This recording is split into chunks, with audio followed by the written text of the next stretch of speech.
Good morning mga Lodi Loves! Tara, papakita ko sa inyo, nagluto pala ako ngayon ng ginataang kamuting kahoy. Pakita ko sa inyo ito, meron na ako ditong, pinakuluan ko siya, nilagyan ko na siya ng gata, kanina nakalimutan ko pala ipakita. Ayan, nilagyan ko siya ng gata, ayan, sakto lang yung pag-open ko kasi nga, is, ayun, paapaw na rin siya. Ngayon, mag-a-add na po ako ng sugar. So, ayan, yan yung ginataan ko kamuting kahoy mga Lodi Loves. Ayan, mag-a-add na po ako ng sugar. Lagyan na po natin ng asukal. Yan. Ganda to mamaya pang merienda. Maaga ko lang siya niluto. Although, it's time now is 11:30. Maaga ko lang siya niluto ngayon. Para mamaya. Masarap kasi siya pa kahit malamig na yung kamuting kahoy mga Lodi Loves. Pero masarap pa rin po siya. Kaya yan. Tapos mag-a-add pa tayo ng konting sugar. Lakasan ko lang ng kaunting aking apoy. Para mabilis po matunaw ang ating sugar. Mag-add pa tayo ng konting sugar mga Lodi Loves. Yung remaining sugar ko pala na natira dito sa aking garapon is inubos ko na kasi konti na lang yun. So, ngayon mag-add po tayo ng another sugar pa. Masarap kasi yung kamuting kahoy na medyo matamis. Pero wag naman po sobrang tamis ha. Kasi nakakaumay naman po pag sobrang tamis. Baka mamaya imbis malasahan natin yung gata at saka yung kamuting kahoy na puro na lang asukal ang malalasahan natin, di ba? Yan, masarap to mamaya sa coffee. Yan siya mga Lodi Loves. Sinalo ko lang ng kaunti. Actually mga Lodi Loves, hindi na ako gumamit ng pure gata. Ang ginamit ko na lang pala dito is yung nasa pack na lang po ng mga gata. Hindi ko na sabihin po yung name ha, kasi hindi naman po tayo sponsor dito. Kaya yan lang po, ang ginamit ko na sa sachet na gata. So, today is, pwede na natin, tikman natin mga Lodi Loves kung tama lang ba. Naglagay ako ng konting salt kanina. Pero optional lang po yung salt pag gusto nyo po lagyan ha. Ako kasi lagyan ko ng konti para medyo may iba naman yung lasa. Yan. Transfer ko siya dito. Ay, ang sarap na mga Lodi Loves. Parang tama lang sa tamis mga Lodi Loves. Hindi na ako mag-add ng sugar. Kasi sakto lang. Pero ipatry ko pa rin sa anak ko. Kasi magaling to sa taste yung anak ko eh. Pagdating sa mga tasting ng food, siya mostly talagang tinatawag ko. Yan. Pakihipan anak kasi medyo mainit yan. Ang sarap mga Lodi Loves. Ayan, iangat ko siya. Ayan siya. Ayan, diba?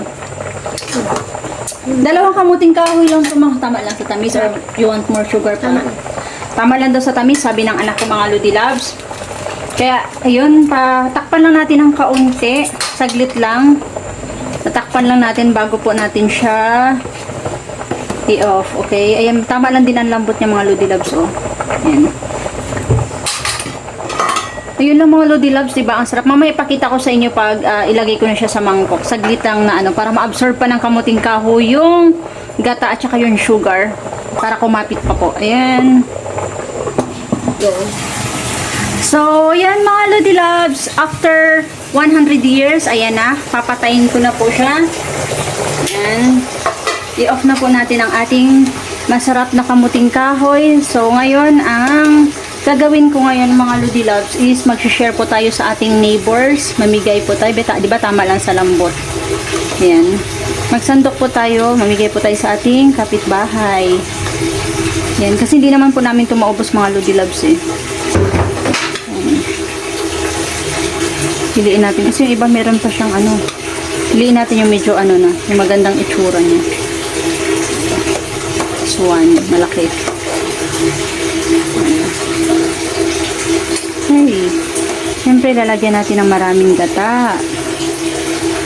Mag-add pa po tayo. Dagdagan pa po natin. Para sa ating neighbors. At saka more gata pa.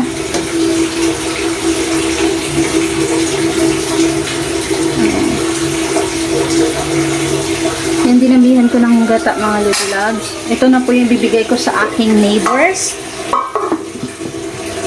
So, since mainit, ilagay po natin dito sa taas. Ito po siya. Anyways, done na po mga Lodi Loves. Ito na po ang ating kamuting kahoy sa gata. So, mag-share na po tayo sa ating neighbors. Yan.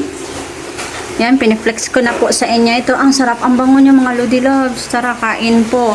Pero hindi ko to kakainin ha. Namigay mo na ako sa aking neighbors.